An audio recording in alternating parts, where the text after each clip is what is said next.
What does it mean to expand your consciousness until it becomes whole? Or in other words, what does it mean to discover your soul entirely and completely, to the extent that it is possible for us humans? It means trying to uncover all aspects of yourself and making them all part of the team in a way that is best suited for their natural strengths. Yes, even the seemingly bad or unpleasant ones. They can be called upon and utilized in certain extreme situations, even if they are not suited for other, more pleasant activities, for example. Here the allegory to the archetypes and mythological stories becomes obvious. When you hear a story that starts, "Once upon a time there was a kingdom," you can immediately recognize that one thing the story is trying to communicate is the allegory to your inner world, the world of your consciousness. Your consciousness is trying to shed light on the areas that are currently unconscious, meaning areas that are not in its light at the moment, and trying to organize what it sees appropriately. You know how in so many stories there's a king and queen and knights and priests and merchants and beggars and thieves and all kinds of characters. These are the archetypes that also represent aspects of our personalities. And when the kingdom prospers, all of the representatives of these characters sit on a round table, each at their appropriate spot and responsible for things best suited for their abilities. That's why the king and queen are there, to organize it all, and they need to be just and fair at it. What they don't do, however, is try to change the merchant into a priest, make him do his work, for example.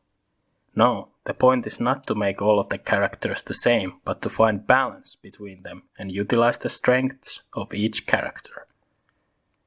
Similarly, the point is not to mush all the different archetypes or aspects of your personality into one homogeneous and dull mixture. By doing so, perhaps the negative traits of some of them could be somehow damped down a bit, but that is achieved at the expense of damping down the natural strengths as well, and we don't want that. Nor do we want thieves doing priests' work, or vice versa in our own kingdom. You know how there are dogs that have been bred to be good at guarding and protecting?